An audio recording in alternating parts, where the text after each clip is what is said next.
Ex-jogadora de vôlei e medalhista olímpica Ana Moser assumiu hoje o Ministério do Esporte. Ela disse que a prioridade vai ser incentivar o esporte para todos, não somente as práticas de alto rendimento. Nós temos uma frase dela aqui no nosso telão sobre o que ela pretende: fazer uma revolução no esporte, uma revolução do esporte na educação, uma revolução do esporte na saúde, na assistência social, dentro dos municípios, oferecer acesso ao esporte e atividade física na vida de todas e de todos os brasileiros e também desenvolver o esporte amador.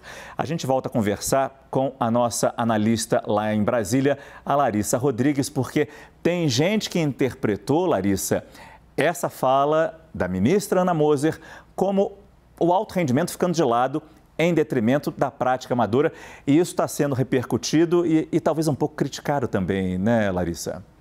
Exatamente, Márcio. Fui relembrar mais uma vez minha época de jornalista de esportes e tentar entender por que esse objetivo. O que eu ouvi de muitas pessoas, inclusive de funcionários de carreira do Ministério do Esporte, que foi compreensível essa fala de Ana Moser no sentido de que não há em curto prazo, nem a médio prazo, algum tipo de projeto aqui no Brasil de grandes eventos esportivos, como a gente teve, por exemplo, a Copa do Mundo e as Olimpíadas recentemente. Naquela época, por exemplo, o orçamento do Ministério do Esporte chegou a ser 8 bilhões por ano ali em 2013, 2012. Agora, o orçamento vai cair para mais ou menos 2 bilhões por ano, o que já é muito comemorado. Por isso, não há tanta preocupação quanto ao orçamento. Inicialmente, a peça orçamentária, aquela sugestão enviada pelo então presidente Jair Bolsonaro para o Congresso Nacional, previa apenas 190 milhões de reais para o Ministério do Esporte.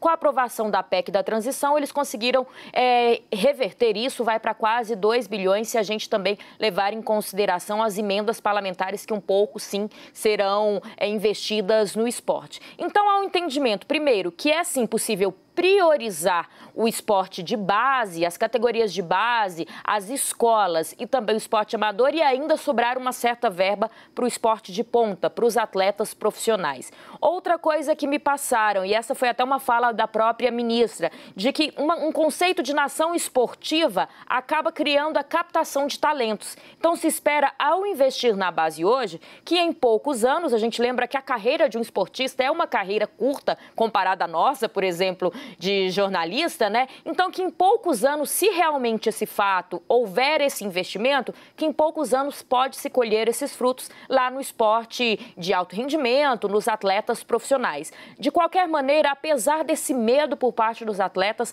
há um otimismo. Lembrando que durante o governo Bolsonaro não tivemos o Ministério do Esporte. Foi uma secretaria, o Ministério se transformou numa secretaria com orçamento menor vinculada ali ao Ministério das Cidades. Para a gente encerrar, Márcio, eu também conversei hoje com o presidente do Comitê Paralímpico, que é outra preocupação, Misael Conrado, e me disseram também que vai ser criada uma secretaria para investir em talentos dentro de quem pode disputar qualquer tipo de competição paralímpica, que é outra preocupação, e que esse público específico foi muito deixado de lado durante o governo Bolsonaro. Márcio. E é interessante, rapidamente, Larissa, como a gente vê que a transversalidade, que a gente já tanto falou do meio ambiente, em outras áreas também, aparece aqui no esporte. Quero fazer uma revolução do esporte na educação, uma revolução do esporte na saúde, na assistência social dentro dos municípios. Ou seja, se tem pouco dinheiro no Ministério do Esporte, me ajudem, por favor, outros ministérios e tragam pautas esportivas para as suas pastas, o que também é fundamental, claro. E Ana Moser disse hoje também, durante a cerimônia, né, em que ela de fato assumiu, não foi a cerimônia de posse, mas foi quando ela realmente assumiu o ministério, que já está tendo conversas com os ministros da Educação, da Saúde. Há também uma questão de como o esporte pode ajudar nos direitos humanos, né, na questão de possibilitar também que aquelas pessoas em situação de vulnerabilidade possam também ter acesso a outras possibilidades, em especial as crianças. Márcio. Ana Moser foi craque no vôlei e é extremamente consciente da responsabilidade. Boa sorte para ela e muito obrigado, Larissa Rodrigues.